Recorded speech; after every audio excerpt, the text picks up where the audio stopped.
Alessandro Paolo, sono uno dei 4 piloti comandanti. Oggi abbiamo l'onore di avere a bordo di questo elicottero 2 comandanti, Federico Galli, che è un pilota di Venezia Centro Storico, e Luca Basso, che è un pilota di Udine. Oggi vedremo una dimostrazione di una simulazione di lavoro interforze che usa questi bimotori con 4 palle, un elicottero multiruolo che può portare fino a 15 persone. E l'equipaggio che abbiamo oggi l'onore di veder volare, tra l'altro, ha partecipato 2 anni fa al sisma di Amatrice, partirono con la V109 e hanno anche portato tutti i droni sul luogo dell'intervento.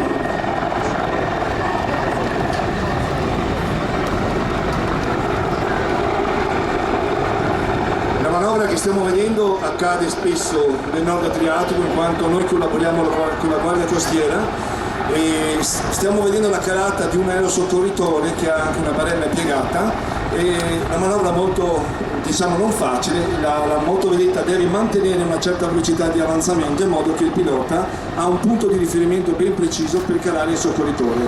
Ovviamente il pilota e il velicellista dialogano tra di loro, e ovviamente anche l'aerosoccorritore, che adesso è stato calato, ha una radio per dire sono qui, sono atterrato, adesso fra poco vedremo anche, vedete, il gancio del velicello che stiamo recuperando, che è lungo 75 metri, ma in questo caso l'elicottero deve stare un po' più basso per tenere in vista l'imbarcazione.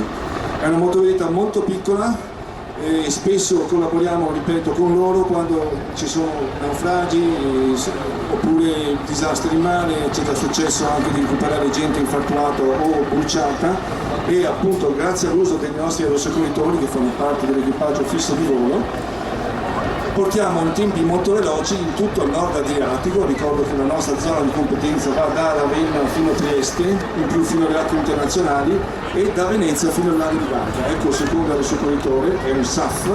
SAF vuol dire spello alpino fluviale, in questo caso è un assetto acquatico, e ovviamente l'equipaggio è sempre composto, sia la B412 o la V109, che è un elicottero un po' più piccolo ma molto veloce, sempre con 2 piloti.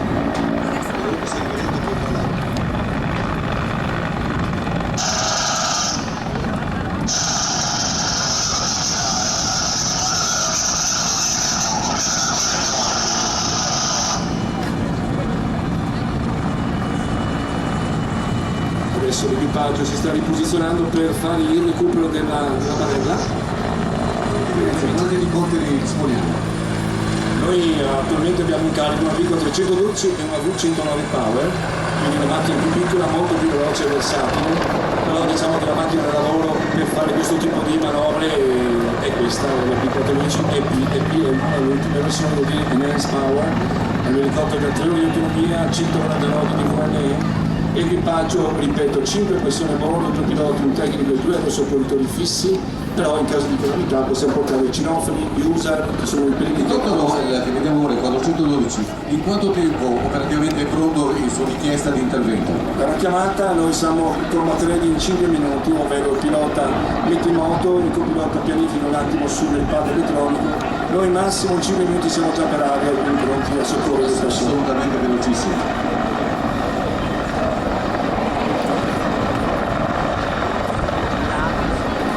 Vedete il cavo del velicello che sta scendendo.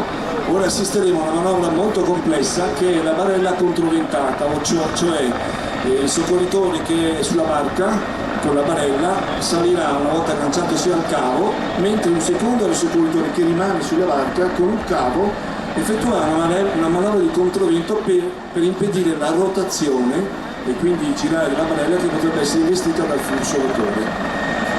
Posso chiederti qual è il tempo massimo dell'overing per un elicottero di questa categoria? Non ci sono limitazioni di tempi massimi, l'importante è stare nei parametri di volo dei motori, quindi noi quando decolliamo abbiamo sempre un minimo di carburante che ci dà almeno 2 ore di autonomia con questo elicottero. Un gruppo piccolo le cose si complicano, perché essendo piccolo e avendo sempre 5 persone l'autonomia è quella giusta per la missione. Vedete anche che sopra i pattini ci sono 2 salsicciotti che sono i galleggianti di emergenza. Con le nuove macchine che stiamo per acquisire, che abbiamo visto prima, la KH139, i galleggianti di emergenza stanno all'interno della fusoliera, quindi non sono più esterni e si gonfiano in modo automatico se l'elicottero è predisposto. nastrancello che portata ha? Vale a dire quanto peso il posto? Ecco, osservate un attimo il soccorritore, vedete il cavo sulla sua destra. Questa è una manovra di barella controventata. Il cavo è lungo 75 metri, è un cavo d'acciaio molto sottile, però ha una portata massima di 270 kg, quindi diciamo che è possibile. Notevole, sì, certo. Ovviamente verso la fine vedete il flusso rotore si fa comunque sentire. Proviamo a immaginare se non ci fosse stato il cavo di controvento che razza di rotazione ci sarebbe stato. Adesso il soccorritore ha lanciato il cavo, il velicellista sta per far entrare il soccorritore ferito nella cabina che è molto ampia. Ovviamente per fare queste manovre è frutto di anni e anni di lavoro, quindi parole come CRM, RCC sono tanti precedenti, noi discutiamo qui fino alla mattina sia degli eventi di pericolo ma anche la missione che andiamo a fare, oltre ovviamente al metro, e la suddivisione dei compiti a bordo è fondamentale. Volevo chiedere, possiamo spiegare al pubblico che magari non capisce i nostri termini, non ha cosa significa MCC? Multi-Crew Coordination è una parola, facciamo dei corsi appositi per far sì che non ci siano conflitti a bordo, ma soprattutto che i compiti siano ben chiari e suddivisi, ovvero c'è un comandante, c'è un copilota, c'è un tecnico, ci sono i soccorritori, ma un buon comandante di solito non è mai autoritario, ma prende sempre decisioni condivise dall'equipaggio, perché siamo tutti padri di famiglia e non è che il pilota può fare quello che vuole. Però l'addestramento, ovviamente noi oggi stiamo vedendo una simulazione di recupero in mare su motovedetta, ma lavoriamo in montagna, sulle autostrade, su tutti gli scenari a 360 gradi. Ci stiamo attrezzando anche per il volo notturno con molto ritardo, non dovuto a noi ma ad altre cause, quindi speriamo tra poco di poter emulare l'aeronautica con visore notturno. Quindi completamente combat ready. Speriamo, grazie. Ecco, vedete l'ultima salita dell'ultimo soccorritore che dopo pochi dolci penso che farà una nuova di salute.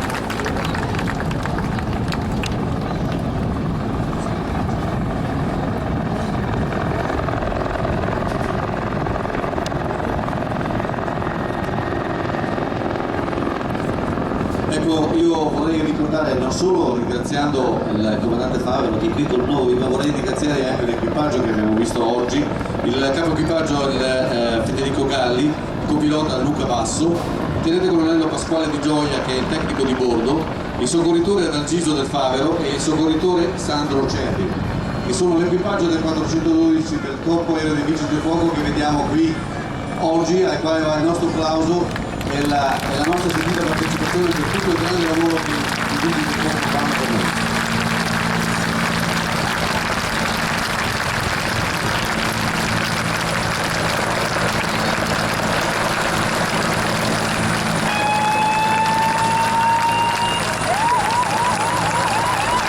Colinchina e saluti.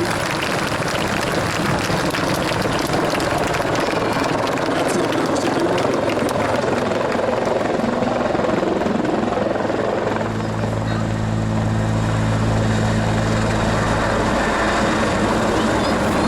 Ecco nel giro così entrambi i piloti hanno potuto salutare il pubblico di Jesolo.